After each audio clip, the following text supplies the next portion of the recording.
but chief executive corona ló wà rédíò ọ̀dọ̀ wa ń bí oṣù yẹn máa ń gbé kó sí dání then kòró ti wà ọ̀dọ̀ wa ń bí sí jẹ̀lẹ́ńkẹ́ ni kì í ṣe kòró gbọ̀ngbọ̀n but àwọn Amẹ́ríkà àwọn gbọ̀ngbọ̀n ni bó ṣe kì wọ́n gidi sí wọ́n ti gbé mask wọn lẹ́nu gbogbo ẹ̀ àfi ká gbé kòró bá sí ọ̀nà mú bí ní gáàsì mélòó la ní tàfẹ́ yàtọ̀ sí cylinder even cylinder pápá ọ̀kárí gbogbo all the household.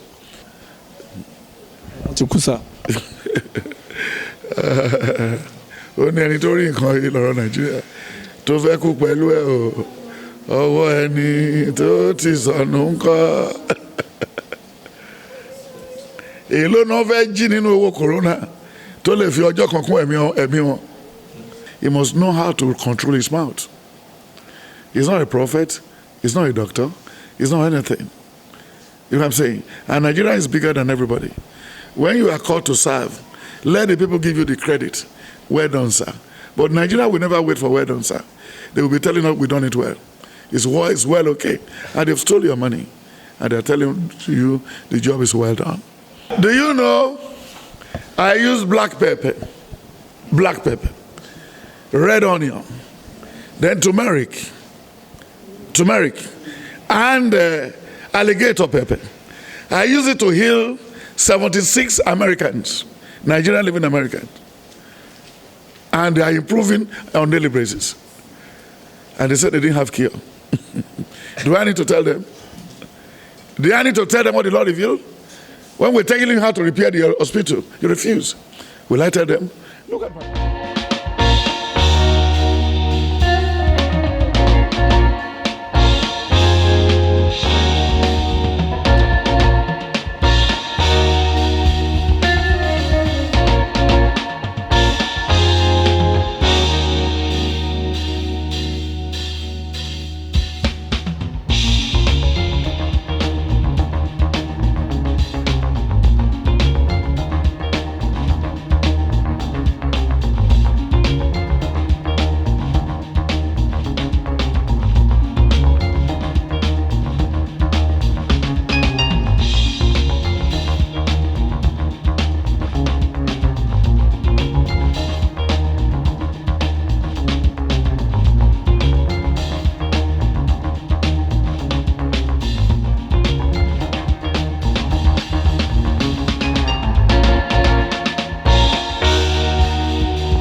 Fáṣọlá sáwọlé Buhari sáwọlé nínú àwọn sáfara wa bẹ́ẹ̀ ni wọn ò parọ́ ọ̀tọ̀ọ̀tọ̀ la wà ọ̀tọ̀ọ̀tọ̀ náà là máa lọ ṣèbí nínú ilé làbá ṣàkóso inú ilé náà làbí ọlá kúsí náà pa sí dẹ́ni kọ́ ẹ̀rọ òbodò ibi tí wọ́n fi sí láti mọ́lé náà ní láhàámọ́ ni oníkòsọ́mọ náà but at the end of the day inú sẹ́ẹ̀ ló kú sí. So if you look at all these things, then distancing, social distancing náà tí wọ́n sọ yìí ó ti wà nù sẹ̀lẹ̀ tẹ́lẹ̀ ìyẹn ní sẹ̀lẹ̀ fi sẹ́ẹ̀dì ṣí àwọn tó fi dàbí inú òkùnkùn wa sáìdì bí right ọkùnrin left obìnrin then nínú pẹpẹ pàápàá àti fi ṣí àwa ó jìnnà síra ọjọ́ dàbá máa kú náà bàṣẹ máa distance náà ni then abáda ti gbẹ́ sàárè I love my husband sàárè àwà lọ́hùn yẹn ẹni tó fẹ́ bu yẹ̀pẹ́ wà mí so this is not the first time. Then ọkọ bá tíyàwó bá dẹ̀ wá síbi wékìpì náà ọkọ ẹ̀ àwọ̀ glasses dúdú kò ní fẹ́ fojú rí ojú ọkọ ẹ̀ mọ́ torí jìbìtì tó tún fẹ́ ṣẹlẹ̀ lẹ́yìn ikú ọkọ ẹ̀ wọ́n fẹ́ mú ta àbí kò yẹ ìta tó dẹ̀ fẹ́ mú ẹnu àwọn tó fẹ́ ẹ̀bùn wọn ti wà lórí ìjókòó. ìta yẹmi sà. mi ò sọ pé ìta yẹmi what I'm saying ìta ò tí ì lè yẹ òṣè fẹ́ lọ ni ó lè dé ta lọ́hùn kíyàwó ẹni tó fẹ́ lọ gbà kí ẹ yọ̀bùn sí ìta ò yẹ o. àráyè yìí gbà àráyè yìí gbé kí muslim kó lọ ṣọ́ra kí christian lọ ṣọ́ra kausa lọ ṣọ́ra everybody lọ ṣọ́ra nítorí ó ní ayé yìí ti wọ́ sẹ́gbẹ̀ kan Sátánì kiri fún tìjú ẹlẹ́ṣẹ̀ yàrá wọ́kọ̀ kẹ̀yìn ká má bàjẹ́ ẹni tó fẹ́ kú ṣé ti wá dẹ́rù dẹ̀ tí wàá ṣàlàyé fún wa tí sẹlẹ́sì tí gbogbo chọ́ọ̀chì yẹ kó forí balẹ̀ ó ní ọgbùn lásìsì lẹ nísinsìnyí láti terúkù jáde bó kò bá fẹ́ jẹ́ ní égbé ó láti lọ wọnú lẹ́kọ̀ọ́ jòkó síbẹ̀ tó o bá ti fẹ́ dẹ̀ ní ègbé click to Jesus Christ. Ephesians 5, Ephesians 6. In Ephesians 6 from 10 ó ṣàlàyé so àráyé yìí gbé no Tinubu ò ráyé wá Fáṣọlá ò ráyé wá a máa fi lélẹ̀ gbẹ̀yìngbẹ̀yìn ẹsẹ̀ mẹ́fà ni ẹ wo Àbá Kyari ó tètè palẹ̀ mọ́ kí nǹkan tó bàjẹ́ ó lọ bẹ́ẹ̀ níbi òkú rọ́bà Ephesians yorùbá wo 2 Samuel 14 ó ní kí arán nígbà àwa yóò ṣáàkú àwa yóò dàbí ohun tó dà sórí iyẹ̀pẹ̀ tá kò lè ṣàjọmọ́.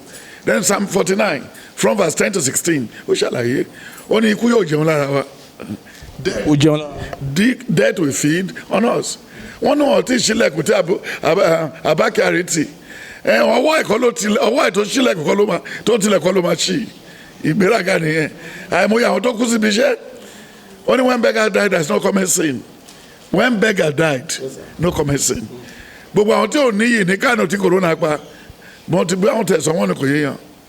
Nàìjíríà níbi náà ti buyì fún oní corona wọ́n dáná sí wọn lára ní London ni wọ́n da kerosene wọ́n jó wọn gúgúgú wọ́n ti bí lọ sápàdé but chief executive corona ló wà rí ọ̀dọ̀ wa ń bí oṣù yẹn máa ń gbé pósí dání then kòró ti wà ọ̀dọ̀ wa ń bí sí jẹ̀lẹ́ńkẹ́ ni kì í ṣe kòró gbọ̀ngbọ̀n but àwọn Amẹ́ríkà àwọn gbọ̀ngbọ̀n ni bó ṣe kì wọ́n gídébẹ́sì wọ́n ti gbé mask wọn lẹ́nu gbogbo ẹ̀ àfi ká gbé kòró bá sí ọ̀nà mú bí ní gáàsì mélòó la ní tàfẹ́ yàtọ̀ sọ́lẹ̀ cylinder even cylinder pápá ọ̀kárí gbogbo all the household ibi tí wàhálà wa kò sí nìyẹn o ìbádà kójú ti gbogbo wa kójú ti Tinubu kójú ti Marcus kójú ti Abíára kójú ti Asabe kójú ti gbogbo àwọn èèyàn tó ń ṣèjọba àtàwọn House of Assembly member àti Senate wọ́n sá lọ lé tèfètèfè wọ́n dúró kó bàtà wọn. caused coronavirus. numu ni wọ́n ti gbà tó ti rí pé Àbá Kyari ti mú di lọ́lẹ̀ wọ́n mèrè tó wọ́n ò tiẹ̀ wẹ̀ yìí àbí àtẹ̀mọ̀ pé wọ́n ò lé rárá kò sẹ́nìbọ̀ tó lé ní Nàìjíríà even chief of army staff ó dúró sí Chad ni ó ń tọ́jú ara ẹ̀ lọ́hùn àwọn aráalé wa ń bí vice president ẹni tí òkùnkùn ga nídìí pósí púpọ̀ pósí ò ní láti gùn pósí Àbá Kyari tó lè gùn ju ti because height náà la máa fi wọn kò sí pósí olówó kò sí tálíkà ní time corona so automatically ìwádìí yẹn sọ wọn pé àárí ayé yìí gbé Ọlọ́run ló ní nǹkan ẹ̀ àràgbélayé à ń gbàgbé kọjá lọ ni we are visitors gbogbo wa pátápátá corona jẹ́ ká mọ̀ pé tenant ni wa gbogbo wa pátápátá dórí Buhari dórí ìyàwó Buhari dórí Tinubu dórí Sanyaolu àti Sanwó-Olú ṣé mo sọ fún yín ní the other time pé Sanwó-Olú ṣì máa sanwó òkú. ẹ ti sọ láti January ni ẹ sà. ó máa sanwó òkú ó máa sanwó ẹni tó kú ó máa sanwó ẹni tó sick ó dẹ̀ máa ra bẹ́ẹ̀dì fáwọn àwọn aláàárẹ̀ ṣé ó ra bí ó ra. wọ́n ti rà tipẹ́ láti sin. ti ra láti March. fúnra yẹn sọ láti ṣọ́ra ní July kó bá dà fún fly out ibi tí wàhálà wà nìyẹn wọ́n dẹ̀ ní kó ṣọ́ra tẹ́lẹ̀ kó lè parí regime ẹ̀. láti àgbé kò tiẹ̀ tún gbàdúrà sí ẹ̀ ń sìn kó pe wòlíì láti béèrè àmàtúgbọ́ gidi ń sìn bíi Àbá Kyari but ikú dára o ó yẹ ká tó pè pé ikú máa ń gbọ́rọ̀ ikú dẹ̀ mọ̀ ṣòro Nàìjíríà ó dẹ̀ gbà sọ̀rọ̀ kí wá ó dẹ̀ gbà tẹ́gùn lẹ̀ bẹ́ẹ̀ yẹn Àbá Kyari wọ̀ bẹ́ẹ̀ kò tiẹ̀ dúró sọ fún Buhari ikú dára. Yorùbá ní ikú dóró ni sà. iná ikú dára ni ó dìpẹ́ndì pé ibi tó bá ẹ nìyẹn ṣọgbọ́n ẹ tó ṣubú lẹ́yìn kẹ̀kẹ́ yàtọ̀ sẹ́yìn tó ṣubú lẹ́yìn ẹṣin tó ń lọ gíragíragíra kéèyàn jábọ́ ń bẹ̀ bíi ti Kangiwa. nǹkan burúkú ni. márùn Kangiwa. bẹ́ẹ̀ ikú dára. wọ́n ní ikú dóró.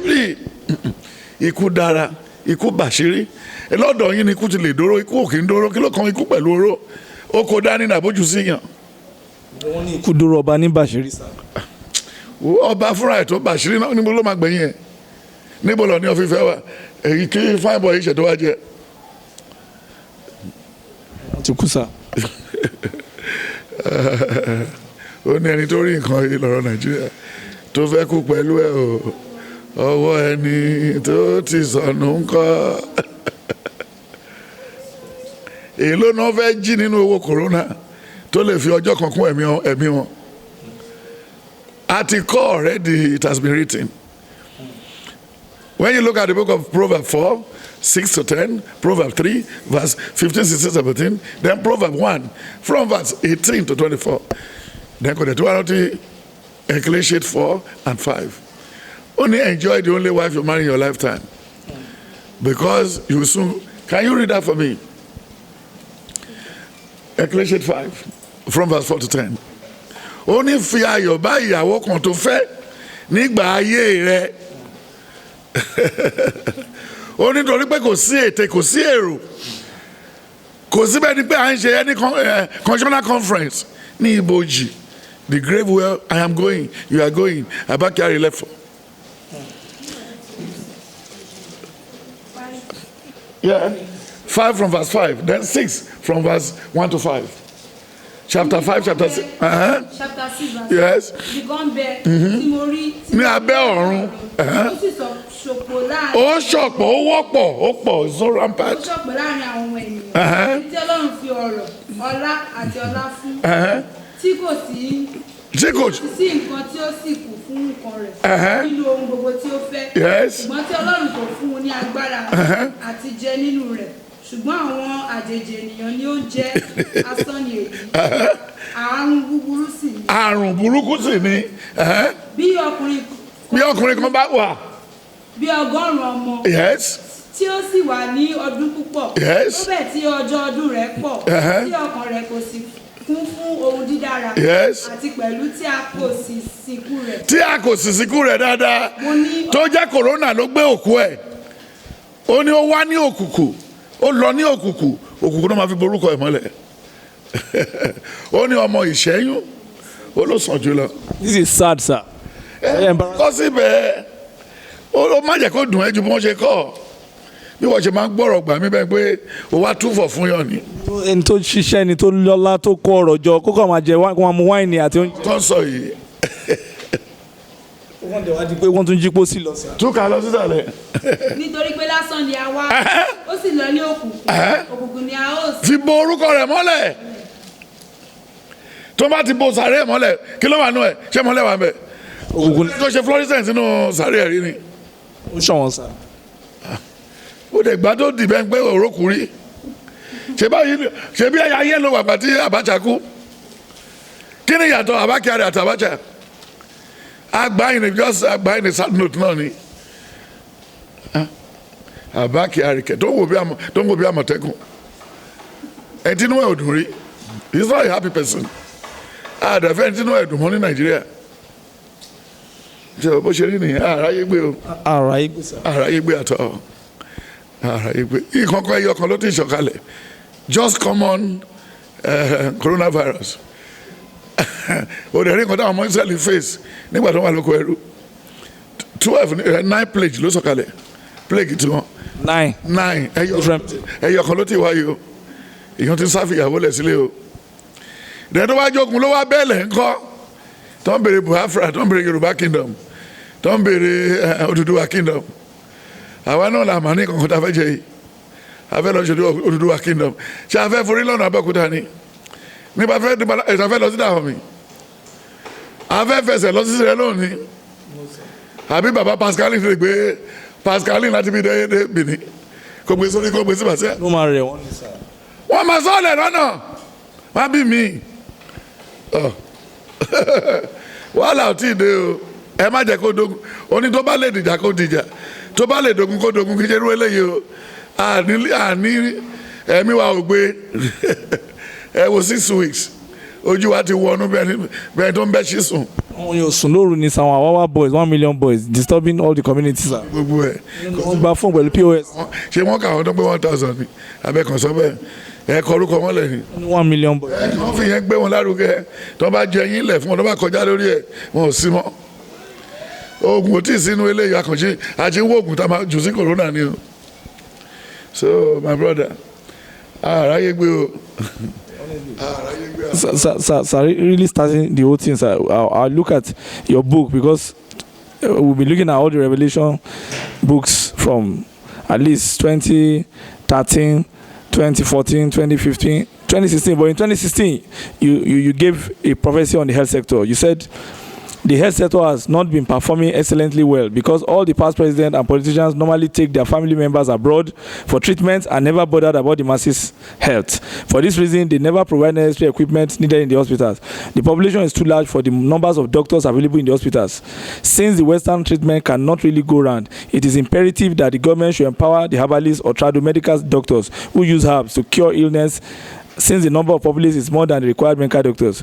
Before the British introduced tablets, which is chalk, Nigerians had been surviving on herbs and were healthier than the people of the age that use tablets or chalk. There are many leaves or herbs that can cure malaria and any other disease totally, as well as other illnesses in the body. Dried orange peels can be used as insecticide, but we all deny the usefulness of herbs due to assumed civilization. The government should encourage secondary school students to study science subject by giving scholarship to the best ones to study medicine at the university level.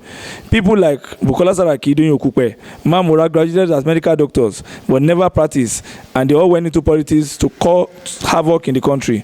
So medical doctors who are in service are in various evil societies. They are no longer doing their average job well. The mortuaries are so congested that corpses are abandoned because there are nowhere to fix them into. Government should build more mortuaries for standard equipment and refurbish the old ones. Government should sponsor qualified medical students to study abroad in order to have better quality health delivery in the country. There are no standard laboratories for medical students to experiment what they have been taught in school.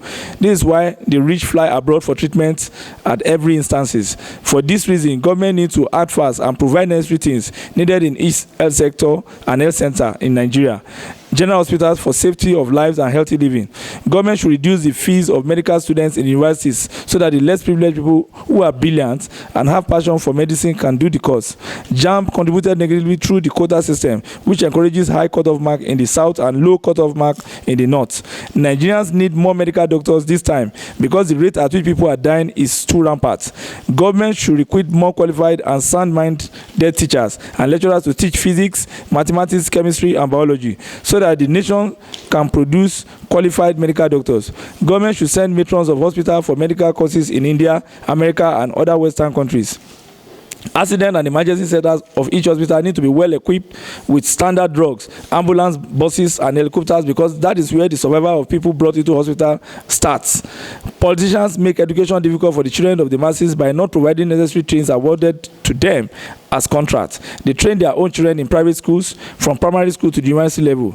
It is their kind that can easily study medicine, and instead of practicing, they rather go into politics to loot government treasury with their progenitors. We can find this in the families of Saraki, Okupe, Kuku, Majakodumi, Tinubu, Obasanjo, and all the rest. So this is what your book predicted, this 2016 revelation. And right now, we are now in the era of corona pandemics, and we are not talking about the pandemic and the president. The president, Donald Trump of America, is confused. Even our own president, Muhammadu Buhari, is highly confused. The president of Republic of France is confused. German chancellor is confused. Brazilian president is very confused. And the whole world is in tatters now. We're not talking about corona, diplomacy and all that. Sir, will you say this book, you have seen this happening before, because you said God has spoken against through his prophets, and that every time God reveals the truth. So how do you relate it to what you've said in 2016 and some other predictions here, especially on the health sector in Nigeria, and how most of the rich people are now dying because they cannot fly out again? Thank you very much, sir. But before I say anything, let's go back to the book of 2 Peter. 2 Peter 1 verse 20. Before I say anything. Okay, sir. Okay, sir. Yes, sir. 2 Peter. 2 Peter 1 verse 20. Knowing this first, Yes. that no prophecy of scriptures is of any private interpretation. For prophecy never came by the will of man, but only men of God spoke as they were moved by the Holy Spirit. For there were also false prophets among the people, even as there were be false teachers among you, who will secretly bring in destructive heresies, even denying the Lord, who brought men then, and bring on themselves swift destruction. And many will follow their destructive ways, because of whom the way of truth will be blasphemed. By covetousness they will exploit you with his word. For a long time their judgment has been idle, and their destruction does not slumber. For if God did not spare the angels who sinned, but cast them down to hell and deliver them into a chain of darkness, to be reserved for judgment, and did not spare the ancient word, but saved Noah, one of the 8 people, and preacher of righteousness, bringing in the flood on the word of the ungodly. Thank you. Then when you check the book of Jeremiah 1:1-5, Okay, sir. Jeremiah 1:1-5, Jeremiah Ezekiel 37 from verse 1-4. Then when you look at Deuteronomy 18:18, then Deuteronomy 29:29. Then when you look at the book of Amos 3, verse 4-10, he said, what you are just revealing here, Yes, sir. I send 24 copies to Asabe Afrika. 24 copies of this Revelation 2016. Yes, by DHL. I can still charge the place and give you the receipt. But because the SGF recently said, that is the boss of all bosses, Alhaji Boss Mustafa, said he's so disappointed with the level of the health sector that he didn't know until when he was appointed as chairman of the COVID Security Responsive Committee. I mean, that he was now faced with what the sector is all about. So, but now you say you said 25 copies. Didn't they see it in Asabe Afrika? Do you know the very man you mentioned his name now? That's the boss of all bosses, sir. Boss Mustafa Was raised in arrogancy. He must try to be very careful. You know, how can somebody be boss? He's boss of all bosses, sir. Oh, no. He could have changed the name. He knows nothing. Because when you look at it, in the book of 2 Samuel 1-5, then when you look at the book of 2 Samuel 6, from verse 1-10, the usher who was given the privilege to carry the ark of the covenant. Okay, sir. So he was carrying the ark. Well, he got to a place when the horse that was carrying the ark, I think miscalculated. Jack. Yes. So, but he now turned around and helped them to place the ark well. But Usha died by the ark for not taking permission. If they commission him to come and do all this work, he must know how to control his mouth. He's not a prophet. He's not a doctor. He's not anything. You know what I'm saying? And Nigeria is bigger than everybody. When you are called to serve, let the people give you the credit.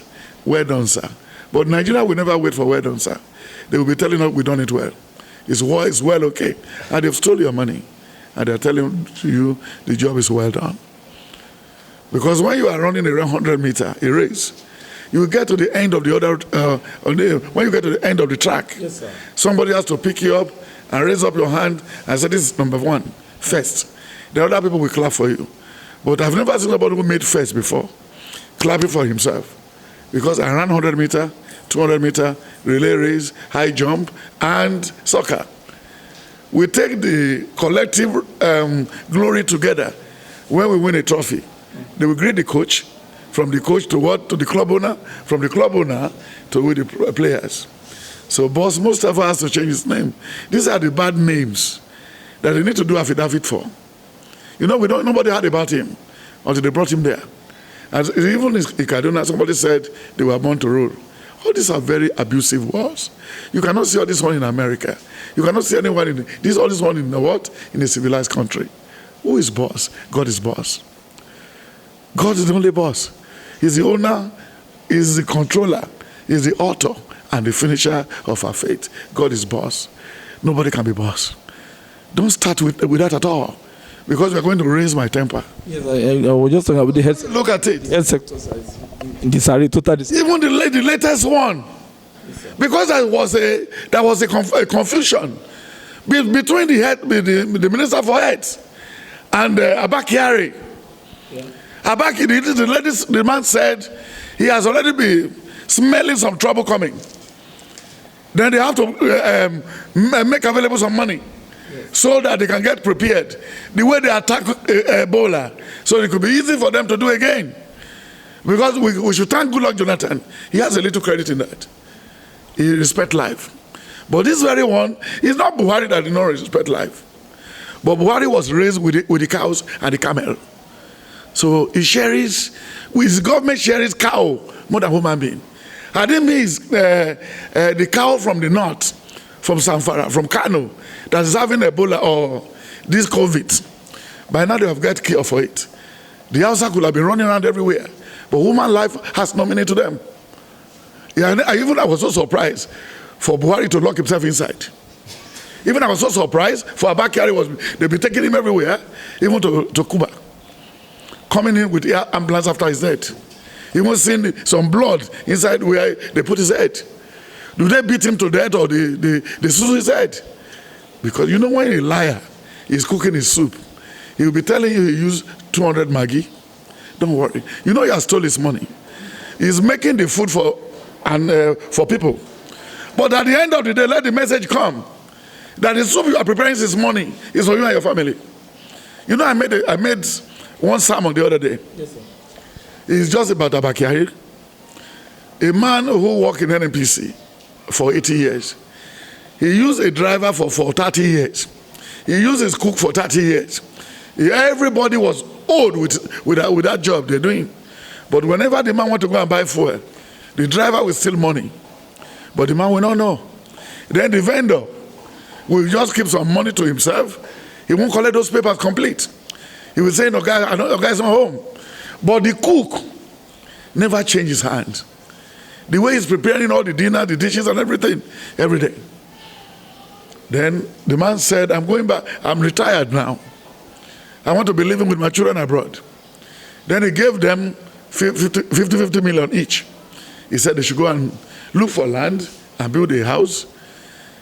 He never let them know what he did for everybody. So everybody was doing his own. But the driver who was not faithful for one day cheated the man. Then the paper boy, the vendor, cheated the man.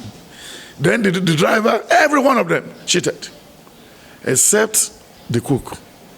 Then the man came back when he was 90. He said everybody should come and submit the key. That his birthday is next tomorrow.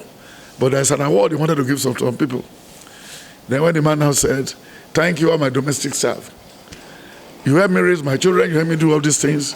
I'm very happy the way you handle me. And then as you are going, the way you handle me, you find people who will handle you, who will work with you as you are going. So nobody say, except the cook.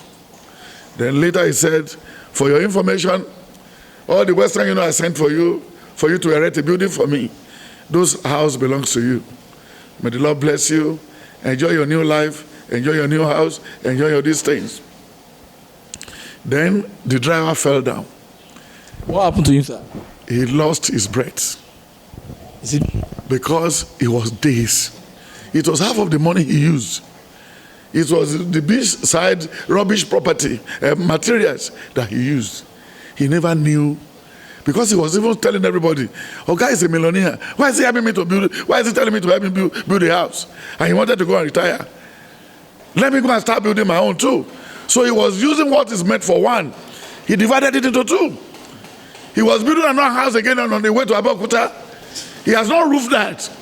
So he was managing the rubbish something for the one he was to do. Then by peradventure, he finished to roof that one in a bad way. So, oh my God.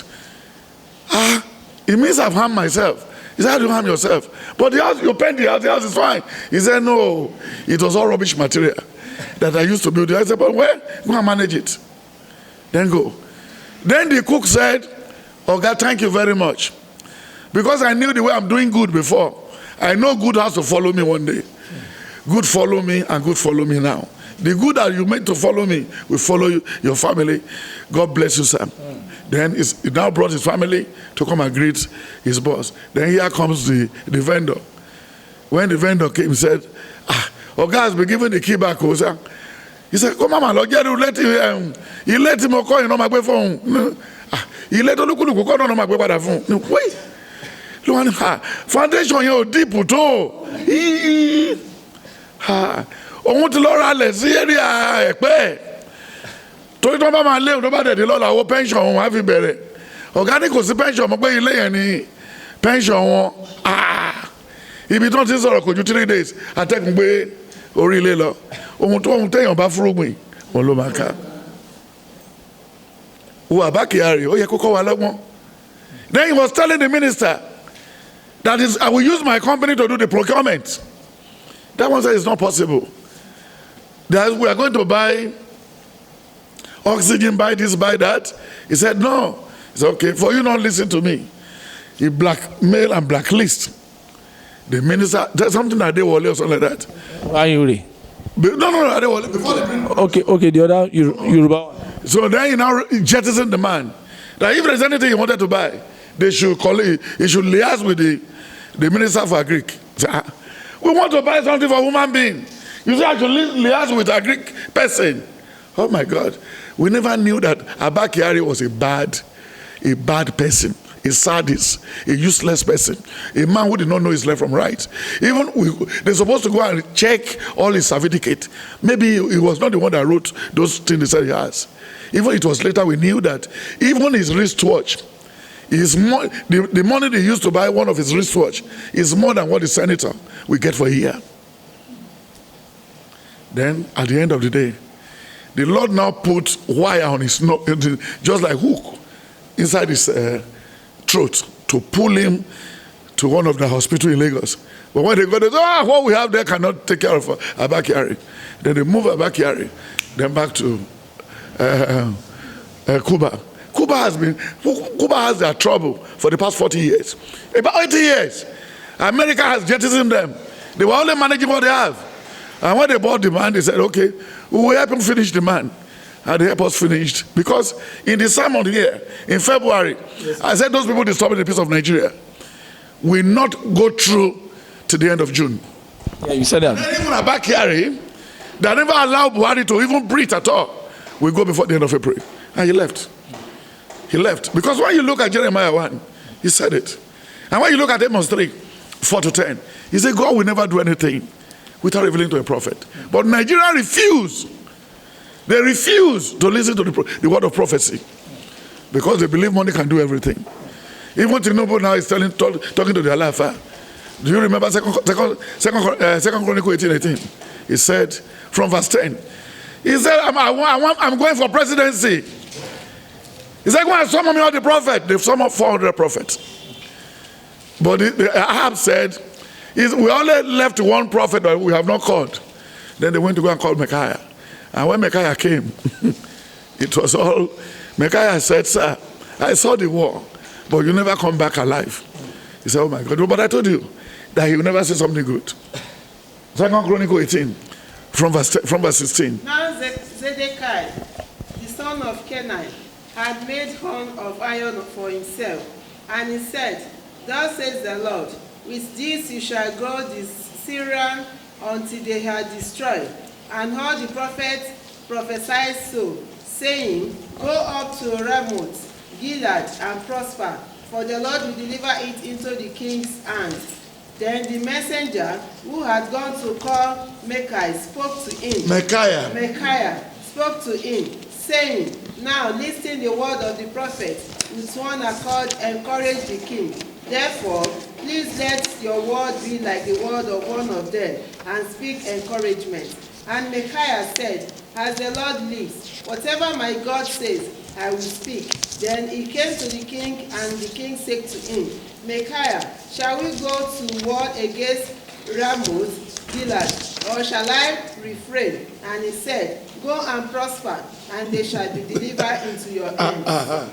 So the king said to him, how many times shall I make your swear that you tell me nothing, but the truth in the name of the Lord? Then he said, I saw all Israel scattered on the mountain as sheep that have no shepherd. And the Lord said, these have no master. Let each return to his house in peace. And the king of Israel said to Jehoshaphat, did I not tell you, you will not prophesy? He won't prophesy what is good. Then the Micaiah said, yes. Therefore, hear the word of the Lord. Yes. I saw the Lord sitting on his throne, and heard the host of heaven standing on his right hand and his left. And the Lord says, who will persuade her? King of Israel, to go up, that he may fall at Ramoth. These are the people persuading Buhari So once to jettison Tinubu, to jettison all the good people who want to give him good advice. But now the way is open. The way is open. Then M.K.O said, if you should go and come back and see me, I'm not serving the original God. And then Abakari has forgotten what is the book of Jeremiah. Jeremiah 9, verse 21. He said, death is very close to the window of Abakari. For death is come up into your window, and is entered into our places, to cut off the children from with her, and the young men from the streets. Speak thus, said the Lord. Even the cases of men shall fall as glory upon the open. That is all. Then go back to Isaiah 56, 11 to 14. It's all the same thing. Yea, they are greedy dogs, which shall never have enough. They are greedy dogs. And they are shepherds that cannot understand. Yes. They all look to their own way, even one from his gate, and the other quarter. Yes. Come ye, say they, I will fetch wine, and we will fill ourselves with strong drink. And tomorrow shall we be as this day, and much more abundant. The righteous perisheth, and no man layeth it to ask. Yes. The merciful men are taken away, none considering that the righteous is taken away from the day evil to come. Each shall enter into peace, they shall rest in their beds, each one walking in his uprightness. But draw near higher, ye sons of the Circassians, the seed of the adulterers and the war, against whom do ye spot? Hallelujah. Hallelujah. Do you know, I use black pepper, red onion, then turmeric, and alligator pepper. I use it to heal 76 Americans, Nigerian living Americans. And they are improving on daily basis.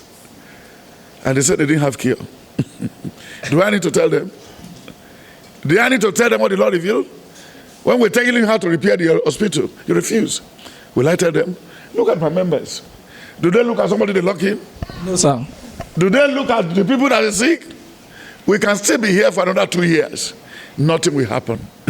They will be feeding, they will be eating. And look at the stupid Nigerians giving people food, then putting it on the video. Yeah, I want to ask you that question. It's a very barbaric thing.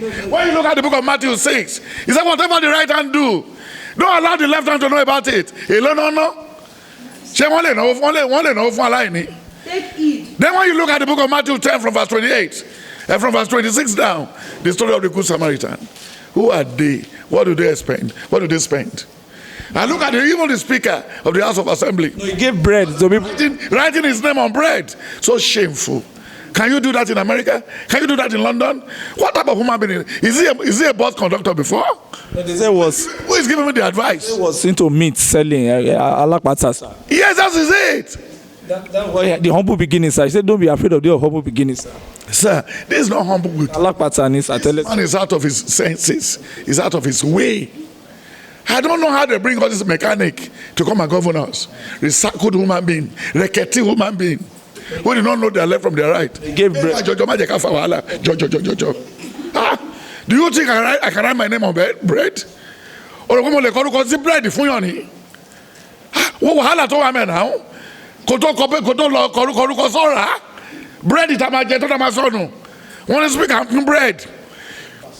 COVID kí ló ń láti mọ. Obasa bread, sir. Mo ní bí láti ti mú àwọn ẹranko Nàìjíríà. Ó pẹ̀lú kan náà àwọn ẹranko Nàìjíríà. Ẹranko ni o. Bàbá ńlá ẹranko. Kòkò ní ìrùdí ni o. Kòkò ní téèlì ni o. Shippers ni. Kí ló ń sọ fún mi? Èló ló ná? Ṣé bó wọ́ wa náà ni? Ṣé òun nìkan ló mọ̀ ọ̀rọ̀ sọ? Kí ló ń sọ ní speaker tó ń ṣe? Kí ló ń speak? Kí ló ń speak? Ó wá jẹ́ bí wòlíì. Speaker. No, I didn't know ni. Ṣé mo ní wọ́dà? Wọ́n mọ̀ rí speaker òde tó fẹ́ mọ́ mi lọ́wọ́. Speaker. Kí ló ní ṣe pẹ̀lú yẹn? Má tún dàrọ̀ ẹ lẹ̀. Because when we came early in the week, we've been coming 2 weeks ago, and they said you are also sharing rice. You gave rice to 800 people, cook rice, and we're asking that where's the video? And they said you didn't do the video. You don't need to video it. You don't need it. I mean, when you're giving food to the poor, you don't need. For evidence, sir. We are more or less a visitor like that before.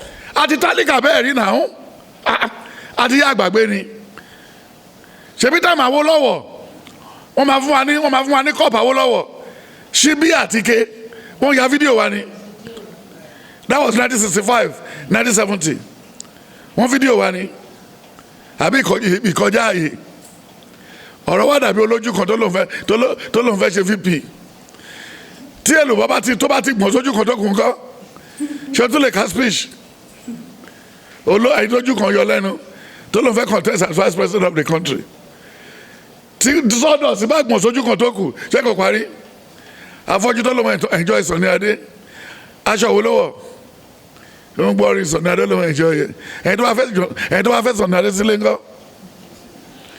wo jẹ́ ká jáwọ́ nù yẹn. No, sir. Matthew 6 kàrún jọ. Ẹ kíyèsí ara kí ẹ má ṣe ìtọrẹ àánú yín níwájú ènìyàn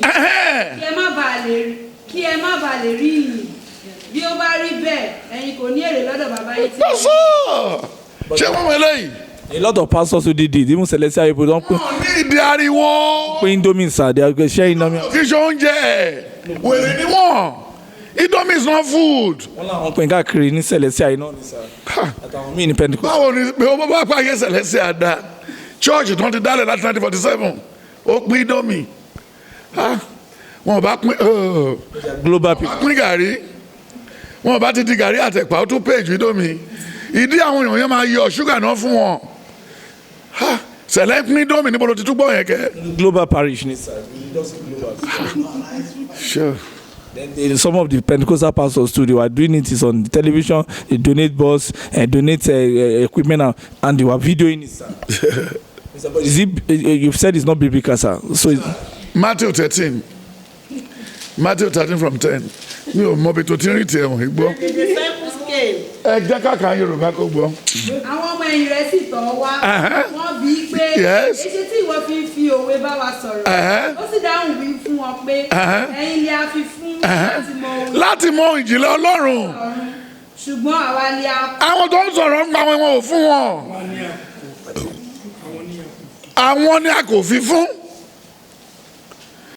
Then when you look at the book of Matthew 6, Matthew 4, then when you look at the book of Mark 8 from verse 6, he said, ó ní àánú àwọn èèyàn ṣe mí. Matthew 6 from 4. Yes. And he commanded the people to sit down on the ground. On the ground. And he took the 7 loaves and gave thanks and broke and gave to his disciples to set before them. They did set. Yes. They did set them before the people. They had a few small fishes and be blessed. And he blessed and commanded to set them also before them. So they did eat and were filled, and they took up the broken meat that was left 7 baskets. And they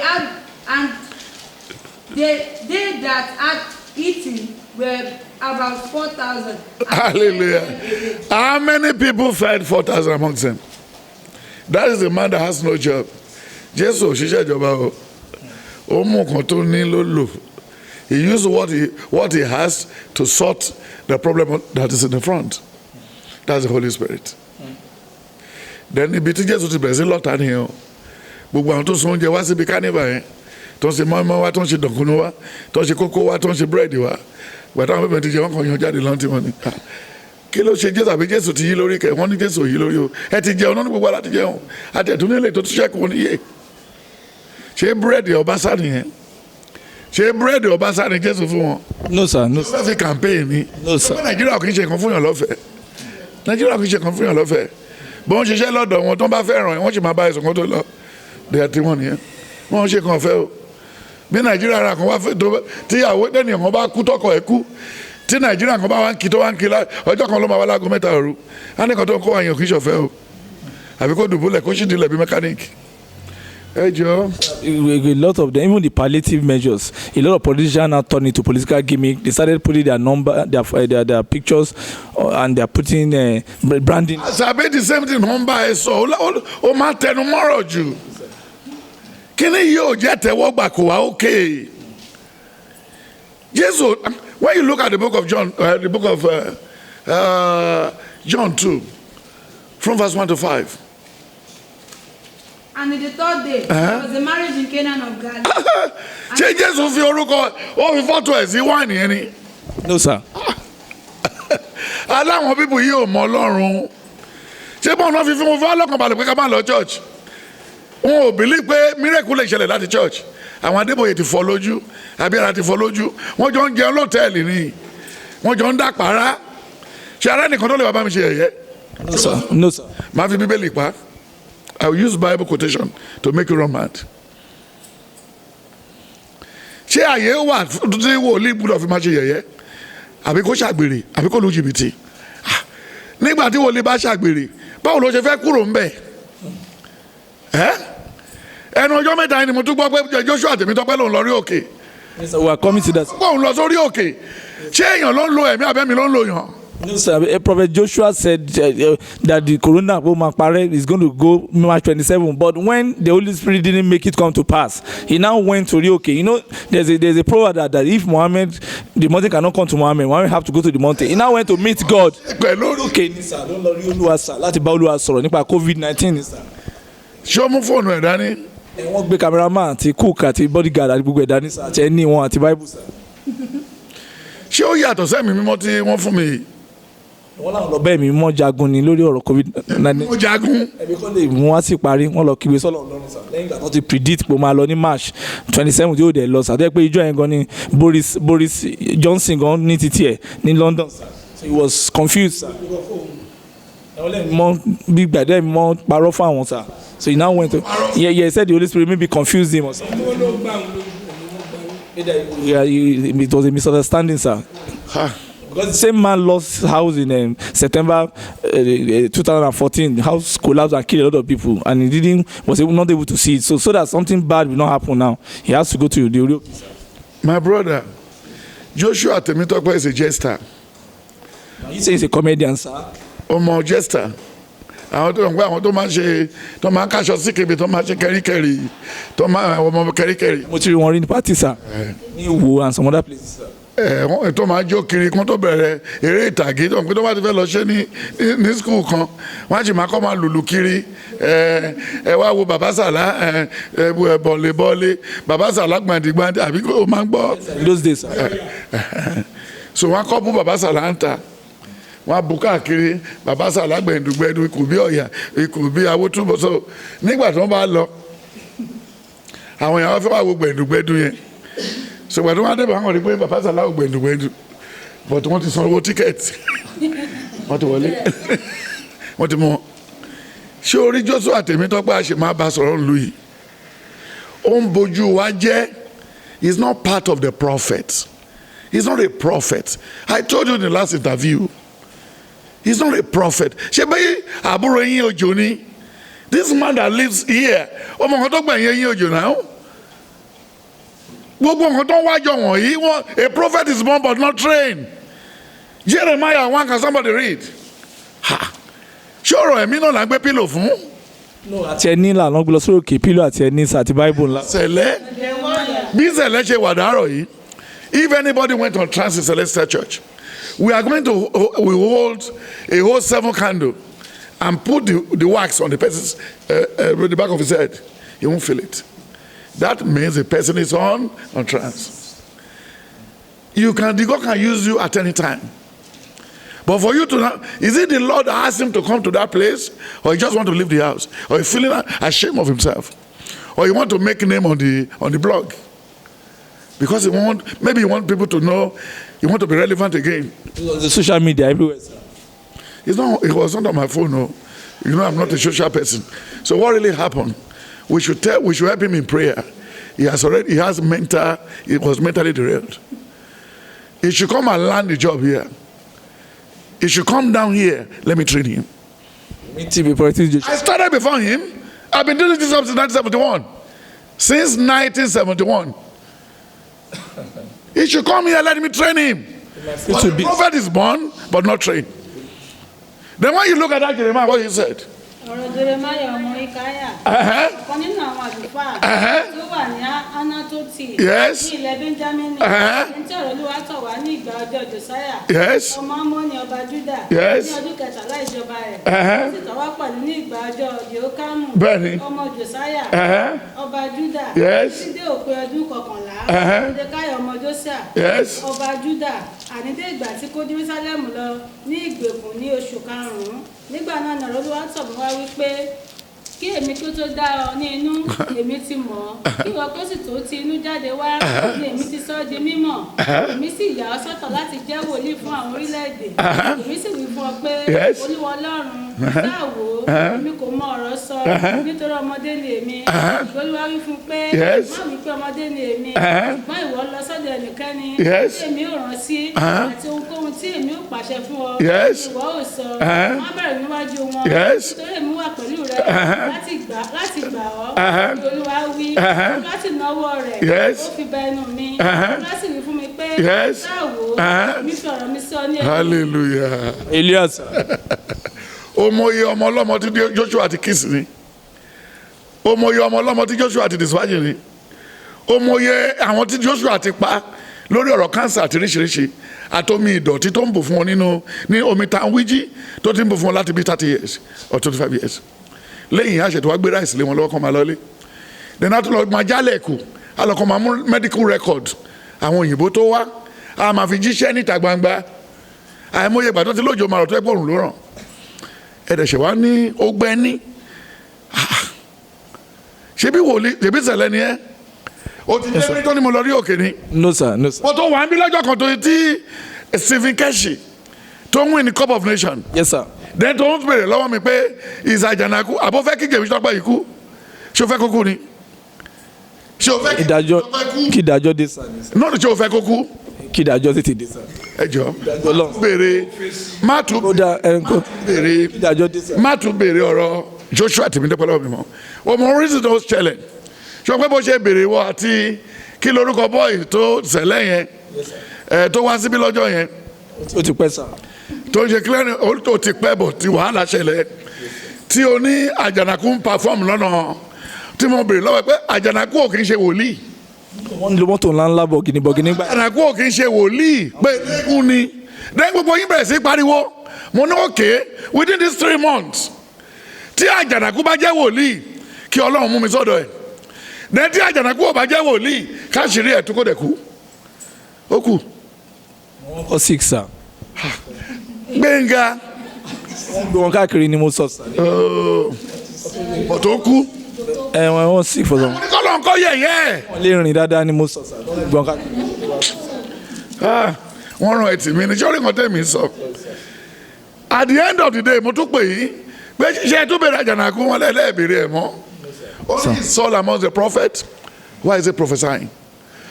ṣé bí mo ti ránṣẹ́ sí látàrí ẹ̀nì rí nígbà tí ẹ náà tún ṣe làwùlàwù tí ò jẹ́ ká gbádùn every 10 minutes látàrí ẹ̀nì máa give prophecy mo ní ṣe bó rántí bó ṣe rí láti kékeré máa wàásù ẹ lọ iṣẹ́ lọ́ọ̀yà àti iṣẹ́ pásítọ̀ ó sún mọ́ra ó ní láti kọ́ you are a lawyer then you are political you are a theologian go and be saying go and be interpreting Bible to them olóòdà ń ṣe tó bá débi tí látàrí ẹ̀nì ṣe ń wàásù ẹ̀rín apá wà fẹ́ forí sọ́gi ó lè ka Psalm 37 a kà látòkè désàlẹ̀ a máa pàtẹ́wọ́ a máa lọ a máa bọ̀ a máa bẹ́ kúnso pọ́mpìt a máa bẹ́ padà bẹ́ẹ̀ ni pé ó ń ṣe mírèkù wọ́n pọ̀ Nàìjíríà yìí sáà jọ Joshua Tèmítọ́pẹ́ kì í ṣe wòlíì má tún bí mi nípa Tèmítọ́pẹ́ mọ́ jọ jẹ́ kó máa bá tiẹ̀ lọ.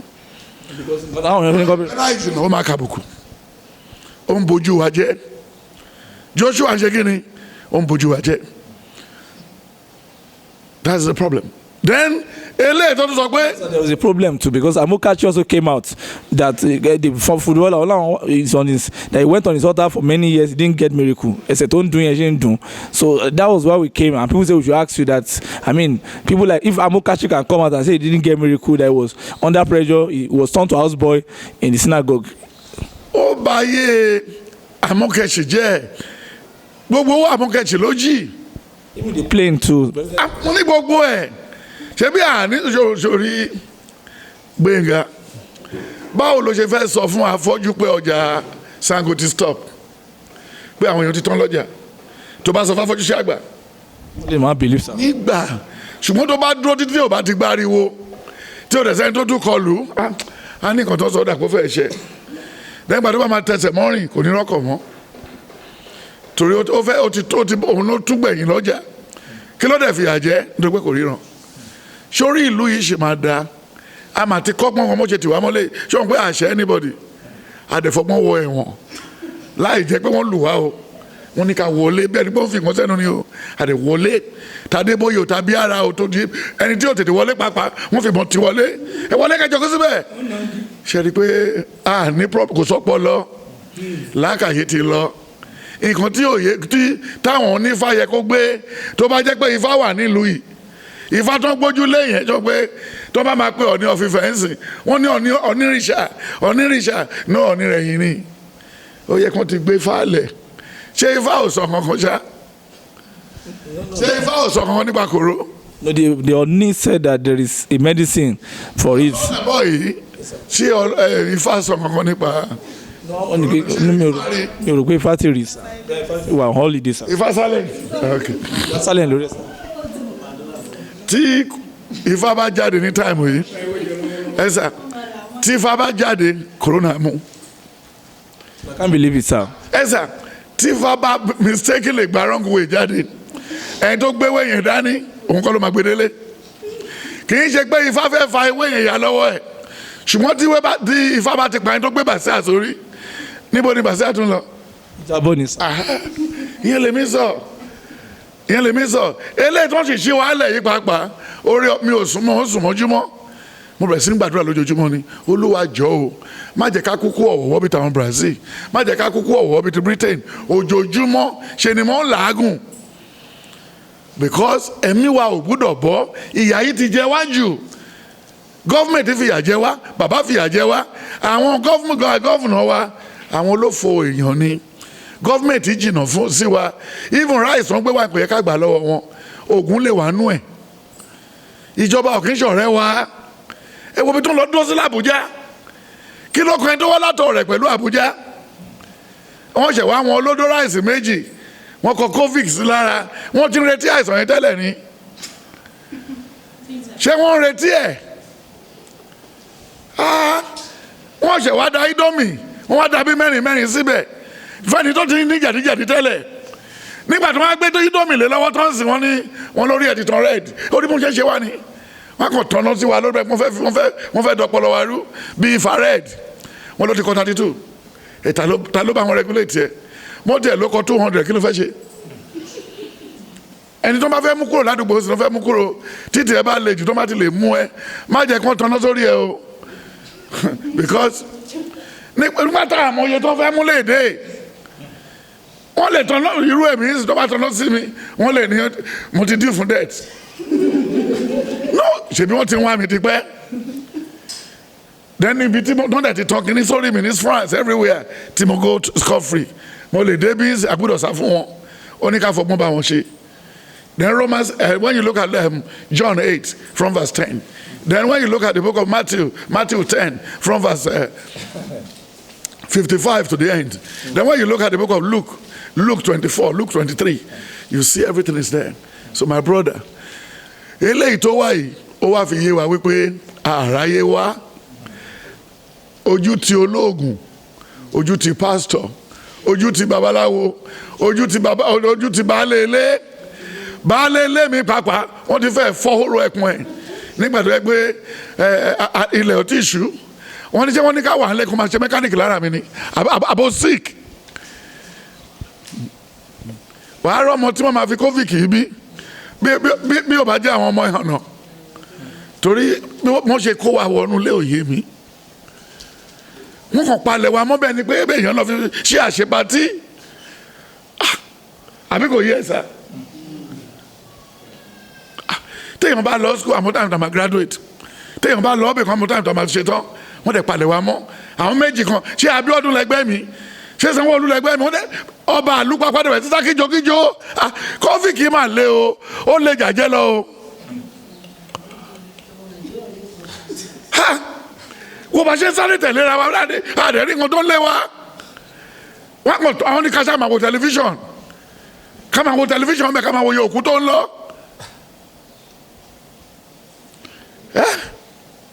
mi ò ríru eléyìí o even 1918 tán ló ṣẹlẹ̀ mi ò rò pé wọ́n sáré ìyá ètò tó yìí. irú tó Ògùn state yẹn ṣe bẹ́ẹ̀ni kò ń gé ikú lége wọ́n ní 2 days off 2 days in 2 days off 2 days. ṣé corona mọ̀ lójú ṣé ó dá corona mọ̀ tó lọ́n ṣí wọ́n lẹ̀ bẹ́ẹ̀. ó ti gbọ́rù. This one day off, one day in. kí la fi yẹn ṣe ṣé òun àti corona ti ṣe mítì ni.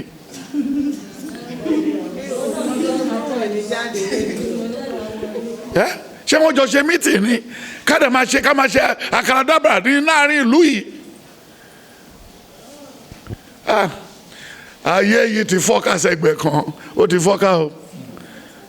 Believe yourself and believe your instinct. Believe your God.